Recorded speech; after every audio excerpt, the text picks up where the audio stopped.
Good morning, everybody. So this is Group 6 from Statics. We're gonna present to you about the questions that are given. So yeah, this is the first question. Okay, hello, my name is Safira Dastalenta, and I would like to represent my group in explaining the first question. So the first question is shown a device whose purpose is to support the weight of a 25-ton generator, of which the weight is located in the force P. And the purpose of this question is to analyze um, some of the analyze all of the members forces that are applied, as well as count several of them. And after that, we specifically analyze a member BFG to find its internal forces diagram. Okay, so then we continue in calculating evaluating each of the separate components by first creating the free body diagram. It is enlisted here that the 25-ton is converted into 25,000 kilograms, of which our gravitational acceleration is 9.81, which we get the force for P. And so by analyzing the free body diagram, um, we realized that the force on uh, the device, the normal force that is contacted from the pulling of the force is represented by tension, separated in and is applied by N1 and N2 in the free body diagrams. And after we have calculated the individual force, including the tension T, the normal force N1 and N2, also the force Bx dy, because as we have found out later on that the forces on that connects those components are pin joints. And after that, we calculated the moment on A to get the force Bx, and then we got Ax, and then Fe dy, and also, we like to explain that here N1 and N2 is separated by their radius, which is 0.25, approximately, because the distances, the diameter of the pulley is 0.5, which indicates that the distance separated between those two is 1, and thus it contributes to the calculations that the distances is, for example, 9.25 or 8.25. And after we calculated all those forces, we proceed with um, finding the internal forces, which we execute by calculating it from the left. We did 4 sections because we predict that those are the positions on which the diagram will fluctuate and change. And with that, we calculated one by one for the internal forces. And with those results, we obtain the internal force diagram, which consists of normal force, Vx, and the moment. Okay, that's all for me. We will now proceed to question Number 2. number 2. Now, moving on to the number 2. My name is Insan Kamil Rota Pranata, 356. So, in this problem, we have a trailer consisting of the carriage and with generator on top of it and a trailer.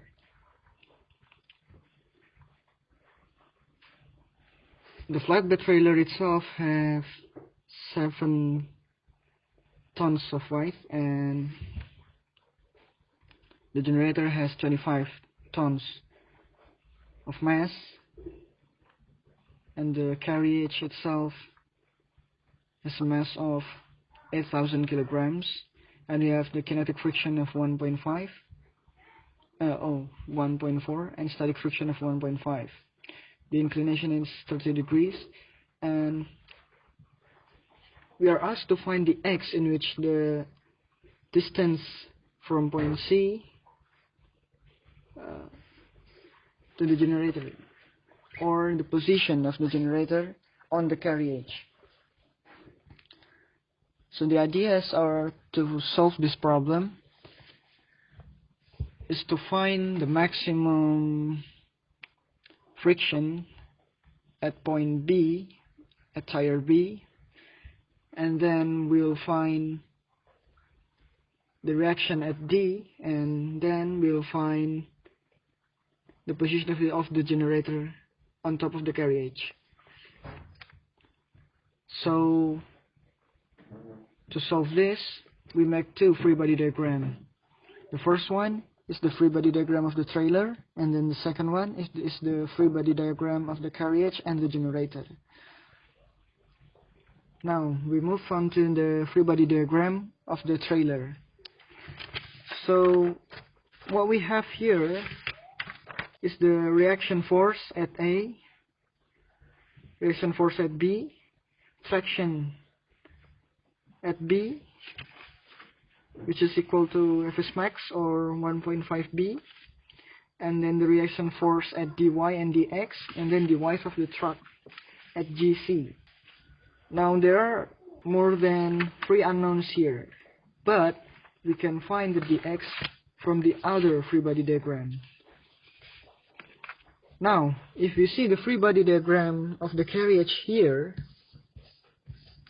and by using the sigma fx, we can solve the dx, as dx is equal to the width of the carriage sine 30 plus the width of the generator sine 30, and we find dx to be around 1.3 meganewton.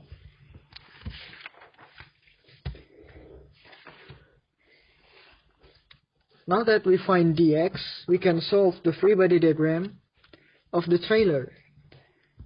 So now let us see the free body diagram of the trailer again. Now we use sigma moment at B to find the dy. And we find the dy as a function of A. dy is equal to 6A plus around 2.4 meganewton, sorry, should be meganewton. And we use sigma Fy to find B as a function of A, and by using sigma Fx is equal to 0, we find B.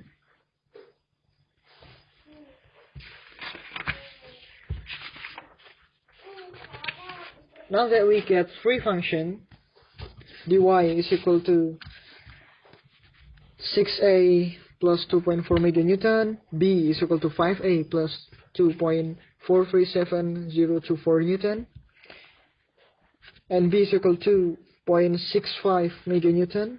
We can solve for A, and then we can solve for dy.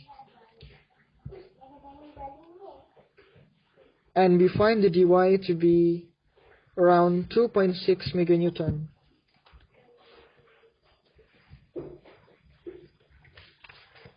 Now, by using the sigma Fy of the free body diagram of the carriage, we find dy plus C is equal to the width of the carriage cos 30 plus the width of the generator cos 30.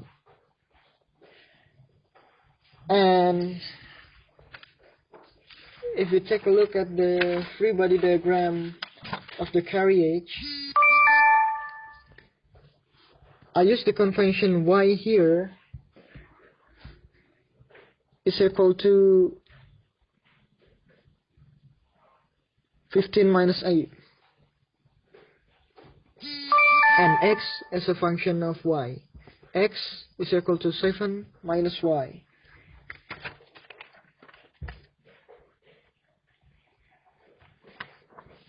Now by using that convention, we can solve for c, and we can solve for y, and find y to be minus 6.07 meter, and we can find the x in the question, which is asked as 7 minus y, or 7 plus 6.07, and x to be 13.07, which means that the generator will be at the forefront of the center of the, so the position of the generator would be at the forefront of the GT. It's 13 meters from the back, which means it's around 2 meters from the point D. Thank you.